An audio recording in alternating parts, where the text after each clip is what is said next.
Assalamualaikum warahmatullahi wabarakatuh.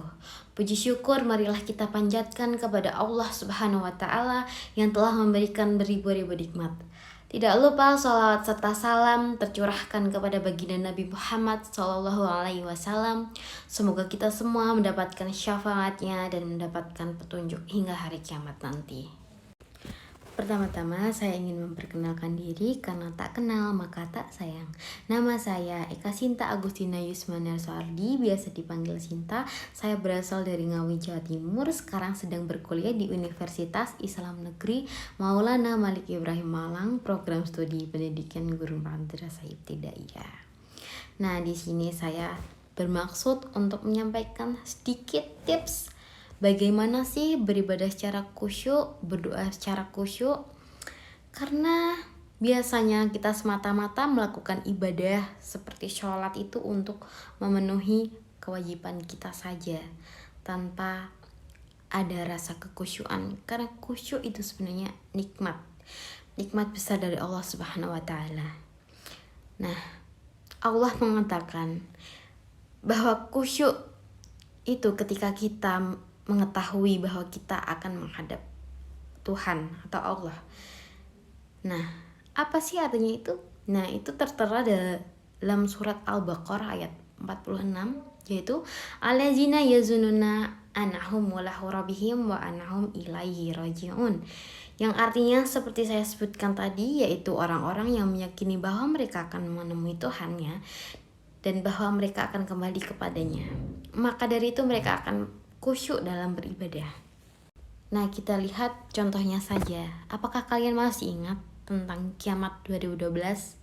Itu prediksikan, dan semua orang walaupun itu belum tahu kebenarannya, mereka pasti akan meyakini karena berita tersebut itu sudah tersebar luas, bahkan diberitakan di media-media televisi.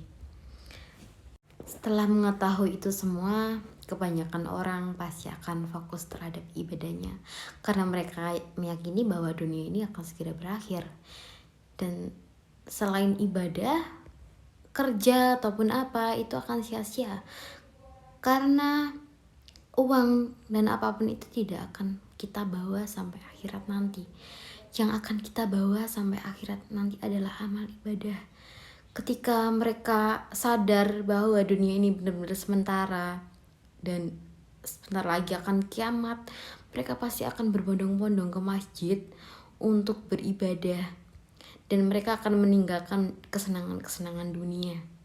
Nah, itu sudah terjadi di kiamat lalu, prediksi kiamat lalu, yaitu kiamat 2012 itu. Dan apakah kalian sadar bahwa kebanyakan sekarang tempat ibadah itu yang mengisi adalah orang-orang tua, lansia? Kenapa itu? Karena kebanyakan anak muda zaman sekarang, mereka merasa bahwa mereka masih muda dan hidup mereka masih panjang, jadi mereka tidak terlalu memikirkan ibadah. Dan yang beribadah malah orang tua, lansia, karena mereka tahu karena hidup mereka di dunia ini tinggal sebentar. Itu pentingnya kita bagaimana setiap hari harus mengingat bahwa kita suatu saat akan mati. Dan yang paling penting di dunia ini adalah ibadah kita. Dan faktor lain ketika kita melihat anak muda yang rajin ibadah, terus rajin berdoa, khusyuk, itu biasanya mereka sedang berada dalam masalah atau sedang mengalami kesedihan. Karena biasanya manusia kalau mendapat kesusahan itu pasti larinya ke Tuhannya. Karena mereka tahu siapa lagi yang bisa menolong mereka selain Tuhan Allah Subhanahu wa taala. Dan ketika mendapat kesenangan, mereka akan lupa di saat titik terendah mereka lari kemana. Biasanya orang terlena seperti itu. Nah, kalau ada orang yang bahagia, dapat nikmat banyak terus menerus tapi tidak pernah ibadah, itu biasanya malah ujian dari Allah Subhanahu wa taala. Mereka diuji dengan kesenangan dunia, kesenangan nikmat yang telah diberikan. Itu yang patut dipertanyakan. Seharusnya kalian semua yang masih diberi Allah rasa sedih, itu kalian harus bersyukur. Karena itu bentuk perhatian dari Allah Subhanahu wa taala kepada kita. Bahwa Allah itu masih ingin kita menghadap kepada Allah, ingin kita berdoa, ingin kita berharap. Itu tujuan Allah sebenarnya waktu kita diberi kesedihan. Kalau kita merasakan senang terus-menerus, itu hati malah tidak tenang. Karena kok Allah tidak memberi ujian kita, kok Allah tidak memberi kesedihan kita? Ya karena kita dibiarkan aja. Berarti Allah sudah gak sayang sama kita. Jadi kalau kita masih diberi kesedihan, diberi ujian, itu harusnya kita harus bersyukur. Karena itu termasuk bentuk perhatian dari Allah Subhanahu wa taala. Jadi intinya, tips tadi sudah tahu kan pasti intinya apa? Khusyuk sama dengan kita meyakini bahwa kita akan mati menghadap Allah Subhanahu wa taala. Karena kita semua pasti sudah tahu, kita menghadap Allah itu dengan amal dan ibadah kita. Kalau kita merasa besok akan mati, pasti hari ini kita akan sholat 5 waktu secara khusyuk, membaca Al-Quran. Karena kita tidak tahu kesempatan kita hanya itu saja, besok sudah tidak ada kesempatan lagi. Andai saja semua orang tahu matinya kapan, pasti akan seperti itu. Tapi walau begitu, entah apapun yang terjadi, tetap ingat terhadap bahwa kita tidak kekal di sini. Kita pasti akan meninggalkan dunia ini. Karena sejatinya kita hidup di dunia ini hanya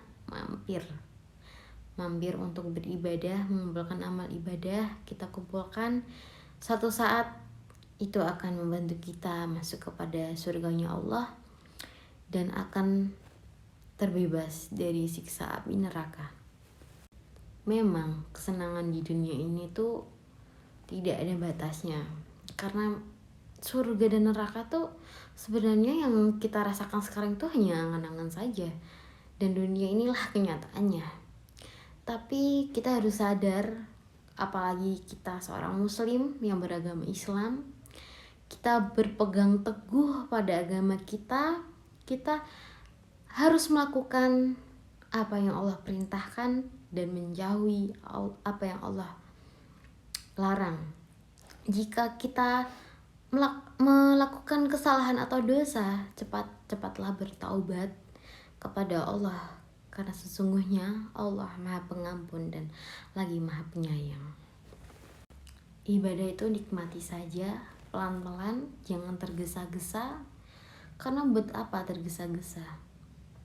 Karena kita sudah dikasih waktu kan, jeda subuh, duhur, dikasih jeda untuk beribadah. Kalau tergesa-gesa hanya ingin kenikmatan dunia, percayalah itu semuanya sementara. Yang harus kita lakukan ya seperti dalam video ini, yang dari awal kita harus tetap selalu mengingat bahwa kita akan kembali kepada Allah Subhanahu wa taala. Dan apa sih yang membuat kita bisa diterima surganya Allah? Yaitu amal ibadah kita, kekhusyuan kita dalam beribadah. Semoga kita sama-sama berada dalam lindungan Allah Subhanahu wa taala, dijauhkan dari segala godaan-godaan syaitan yang terkutuk. Dan semoga semua ujian permasalahan kita dilancarkan oleh Allah Subhanahu wa taala. Kita harus bisa melewati ujian itu, karena kita harus yakin bahwa Allah itu akan membantu kita. Oke, sekian yang dapat saya sampaikan. Ada kurang lebihnya saya mohon maaf. Terima kasih. Wassalamualaikum warahmatullahi wabarakatuh.